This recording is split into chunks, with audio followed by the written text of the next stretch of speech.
সমগ্র সৃষ্টির 1000 বছর আগে আল্লাহ সূরা ইয়াসিন তেলাওয়াত করছেন। ইয়াসিন আমাদের নবীজির নাম রাখছেন আল্লাহ। দুটা নাম তো আমরা জানি, মুহাম্মদ এবং আহমদ। এটা ছাড়াও আরো 8টা নাম রাখছেন আল্লাহ। বন্ধু, টোটাল নাম 10টা রাখছেন। 10টা আল্লাহ রাখছেন, 10টা নাম বন্ধু। সূরা ইয়াসিন তেলাওয়াত করছেন সমগ্র সৃষ্টির 1000 বছর আগে। তারপরে ডাক দিছেন ইয়াসিন, তারপরে কসম খাইছেন আল কোরআনিল হাকিম, তারপরে শব্দ আমাকে বলে ইন্নাকা লামিনাল মুরসালিন। আরবি গ্রামারে ইন্নাকা ওকে বলা চলে যে সামনে উপস্থিত, গ্রামার বলে আমাকে। আল্লাহ গ্রামার ভুল করতে পারে না। মনে হয় বন্ধু তখন সামনে বসা ছিল, কিন্তু কোন রূপে ছিল আমি এটা জানি না, কিন্তু আমি বিশ্বাস করি সামনে ছিল। অস্তিত্বের পরে তাকাই, এটা মেরাজের মাস, মেরাজের রজব, মেরাজের মাস। এইখানে যদি তাকাই তো দেখি কাবা কাউসাইনি ওয়া আদনা সুম্মা দানা ফাতাদাল্লা ফাআওহা ইলা আবদিহি মা আওহা। যে আল্লাহর পাশে বসা, যার আগমনে 70,000 নূরের পর্দা সরায়া দিছেন। মুসা আলাইহিস সালামকে 70,000 পর্দার ওই পার থেকে তাজাল্লি দিছেন দেখানোর জন্য। পাহাড় বালু হয়ে গেছে, বালু। মুসা আলাইহিস সালাম পড়ছেন তো পড়ছেন, 40 দিন বেহুশ ছিলেন, 40 দিন। আপনার আমার নবীজি আল্লাহর পাশে বসা, 23 বছর উম্মতের জন্য চোখের পানি থামে নাই। আজকে উম্মতের চেহারা দেখেন,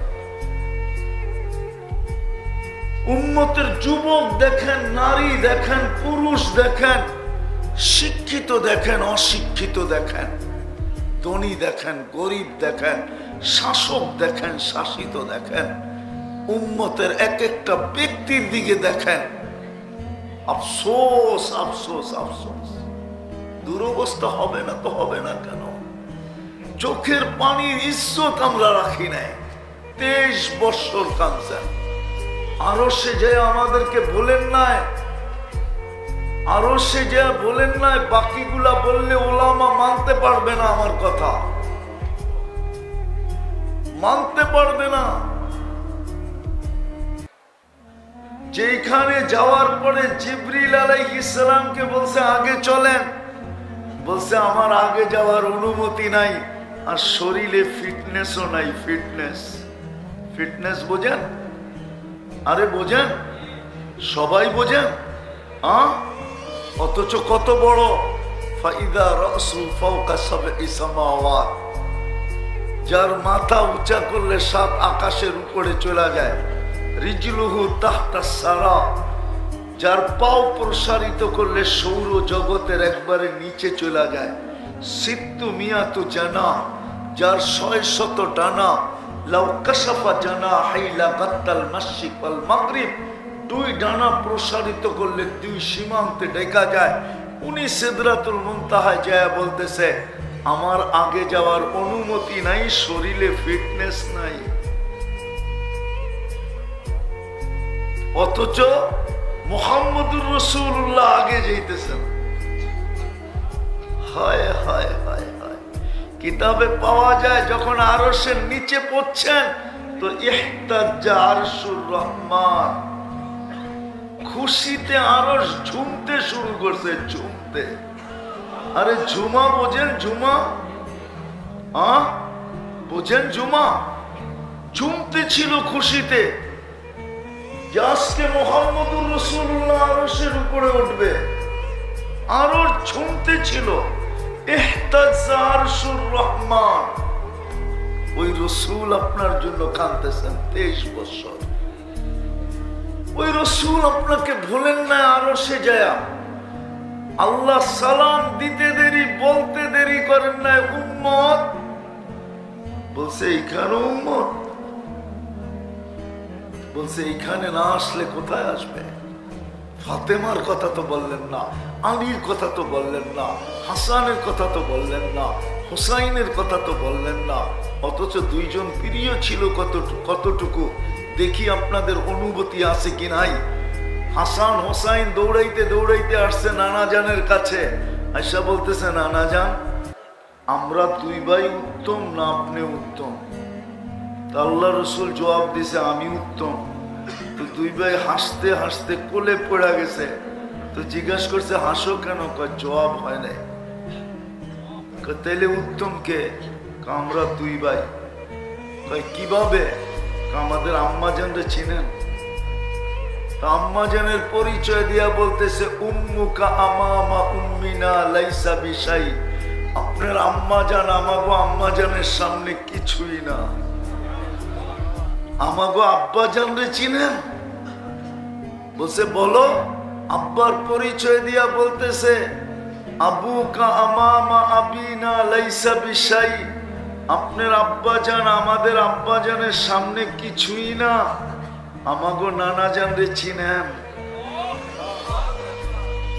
হায় হায় হায়, আমগো নানা জানরে চিনেন?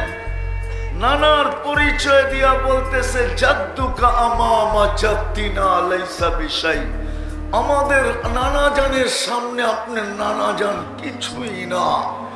আল্লাহর রসুল খুশিতে দুইজনকে উঠাইছেন, চুমা দিতে দিতে গাল ভরা ফেলছেন, আর বলছেন, নানা জান মাইনা নিলাম, এইভাবে তোমরাই উত্তম।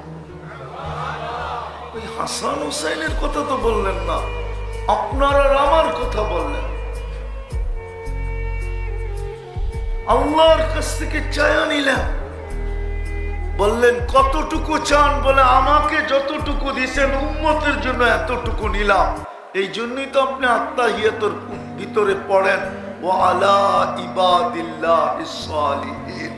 এটা নবীজির চায়া নেওয়া। আপনার জন্য আরো সে যে চায়া নিলেন, ওইখানে যে চিৎকার দিয়া বললেন, আনতা রাব্বাল কারীম আনান নবিয়্যুর রহিম। আপনি রব্বে কারীম, আমি নবী রহিম। উম্মত জাহান্নামে চলে যাবে, আমি তাকায় তাকায় দেখবো তো দেখবো কি কইরা, আমি সইব তো সইব কি কইরা। আমি তো হারিসুম বিল মুমিনিনা রাউফুর রহিম। নবী রাউফুর রহিম, আমি সইব কি কইরা? আল্লাহ চিৎকার দিয়া বলছিলেন, কসসামতুল কিয়ামাতা কিসমাইন। বন্ধু, কিয়ামতকে আমি দুই ভাগে ভাগ করছি। আমি জানি আপনি উম্মতি উম্মতি বলে চিৎকার দিবেন, আর আমি রহমতি রহমতি বলে চিৎকার দিব। 99 রহমত আপনার উম্মতের জন্য রাখা আছে। আমি ওই দিন সবার সামনে ঘোষণা দিব, সালতোতা শাফি তুশাফা। আপনি চাইতে থাকেন, আমি দিতে থাকব। সুপারিশ করতে থাকবেন, আমি মঞ্জুর করতে থাকব। ও বিয়ানীবাজারের মানুষ, একটু ভালো মতে বোঝেন। বলেন, আমার এই লাল সবুজের ভিতরে, এই বাংলাদেশের ছোট একটা পরিধির ভিতরে ইউনিয়ন পরিষদের চেয়ার পাওয়ার জন্য আজ পর্যন্ত কত বাচ্চা এতিম হইল, কত মহিলা বিধবা হইল, কত মার বুক খালি হইল, কত তাজা রক্ত এই মাটিতে ঝরল শুধু ইউনিয়ন পরিষদের একটা চেয়ারের জন্য। কিন্তু কিয়ামতের দিন তো আপনার আমার নবী মুহাম্মদুর রাসূলুল্লাহ হাউজে কাউস মাকামে মাহমুদ পাবে, কিন্তু চেয়ারে তো বৈশা দেখবে না, হাত রাইখা দাঁড়ায় থাকবে। আল্লাহ বলবে, বসেন না কেন? বলছে, উম্মতকে প্রতিশ্রুতি দিয়ে আসছি, হাউজে কাউসারে নিজের হাতে পানি পান করাবো। আমি অপেক্ষা করব, উম্মত যেন অপেক্ষা না করে। সে বসে তো বসে কি করা? আল্লাহ বলছে, তারপর? বলে, তারপর তো আমি মিজানের পাল্লার দিকে ছুটবো। পাল্লা যদি সামনে না ঝোঁকে তো আপনার প্রতিশ্রুতিগুলো আমি ওইখানে দাঁড়ায়া দাঁড়ায়া এক একটা কাজে লাগাবো। তারপরে বলছে, তারপর তো আমি পুলসিরাতে দৌড়াবো। উম্মত যদি পার না হইতে পারে তো আমি দুরুদের ঘাটটি দিয়া পার করায় দিব। রাগ হয়ে যাবে? বলবো আজকে কি বার গেল? এই মজমা আমাকে বলুক, একজন আছে কিনা 1000 বার দুরুদ পড়ছে?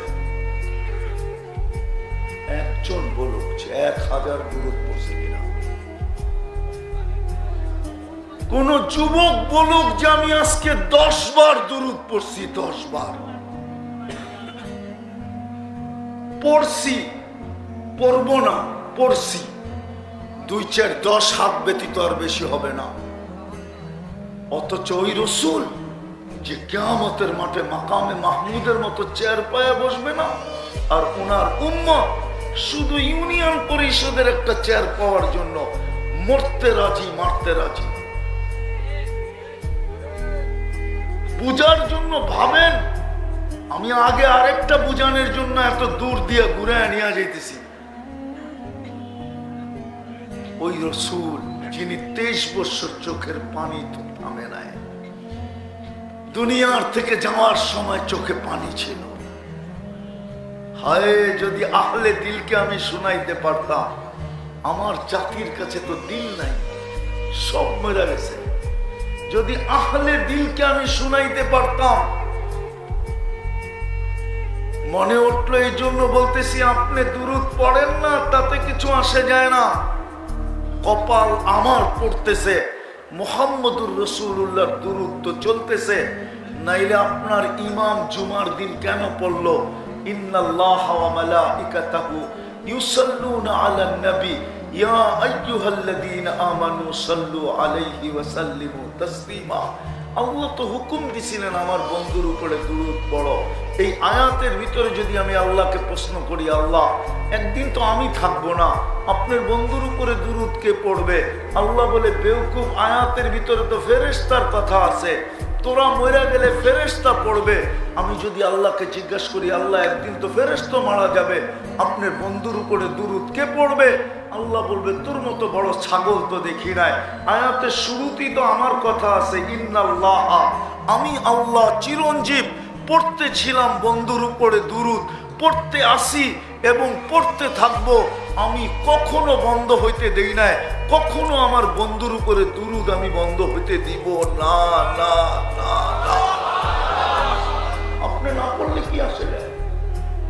আপনার কপাল খাইতেছেন। আপনি পুলসিরাতের ওইখানে দৌড়াবে, পার না হইতে পারলে দুরূদের কাঠি মাথায় দিয়া পার করায় দিবে, দুরূদের কাঠি দিয়া। ওই রসুল, ওই রসুল আজকে ওনার আদর্শ নাই আমাদের ভিতরে, যিনি এখনো কবরে কাঁদতেছেন। দেখি আপনাদের দিলে লাগে কিনা। আবুল সামারকান্দি রহমতুল্লাহ আলাইহি লেখছেন, লম্বা হাদিস আমি শর্ট করতেছি, শর্ট করতেছি। লম্বা হাদিস, কবর থেকে যখন উঠবেন, রওজায়ে আতহার থেকে যখন কিয়ামতের দিন উঠবেন, আবুল সামারকান্দি রহমতুল্লাহ আলাইহি লেখছে, ও উম্মতে মুহাম্মাদির যুবক, তোমাদের ভিতরে যদি কলিজা থাকে, পাথর না হয়, তাহলে তোমাদের দিলে লাগতে বাধ্য। তোমার জন্য আমার জন্য মুহাম্মদুর রাসূলুল্লাহ কবর থেকে উঠবে, ওয়া হুয়া ইয়াবকি ওয়া ইয়াকুল জিবরিল আইনা উম্মতি, কাঁদতে কাঁদতে উঠবেন আর বলবেন, জিবরিল উম্মত কোথায়? ময়দান তো খালি। আওয়াসালা শফির জাহান্নাম, আমার উম্মত কি আমাকে ফাঁকি দিয়া জাহান্নামের কিনারে চলে গেল? যে তোমার আমার জন্য কাঁদতে কাঁদতে উঠবে। সারা দুনিয়ার কোন ওলামা প্রমাণ দেখ যে কোন রবি কিয়ামতের দিন মাকে চাবে কিনা, সন্তানকে চাবে কিনা, স্ত্রীকে চাবে কিনা। আদম আলাইহিস সালাম থেকে নিয়ে ঈসা আলাইহিস সালাম পর্যন্ত সব তো নফসি নফসি বলবে, আর আমাদের নবীজি তো উম্মতি উম্মতি বলবে, উম্মতি বলবে আর চিৎকার দিবে, আর আল্লাহ সান্ত্বনা দিবে, সান্তুতা বন্ধু চাইতে থাকেন, দিতে থাকেন। ওই রসুলের আদর্শ। কবরের প্রশ্ন তো একটা, মেইন প্রশ্ন একটা, এটাই বুঝাইতে জন্য এতক্ষণ ঘুরাইতেছিলাম। কবরের মেইন প্রশ্ন একটা, কবরের মৌলিক প্রশ্ন একটা, কবরের গুরুত্বপূর্ণ প্রশ্ন একটা। এইটা ওকে বাকি দুটা এমনি ওকে, এইটা ওকে না তো বাকি দুটো ওকে না। নিয়ে আসেন যদি মাদ্রাসায় বুখারি থাকে, আমি বুখারি খুইলা আপনাকে পড়া দেখায় দেব। ইমাম বুখারি লেখছেন, ইমাম মুসলিম লেখছেন, কবরে যাওয়ার পরে সর্বপ্রথম মেইন প্রশ্ন, মৌলিক প্রশ্ন, আসল প্রশ্ন, গুরুত্বপূর্ণ প্রশ্ন এটাই হবে, মা কুনতা তাকুলু ফি হাদার রাজুলি লি মুহাম্মাদিন।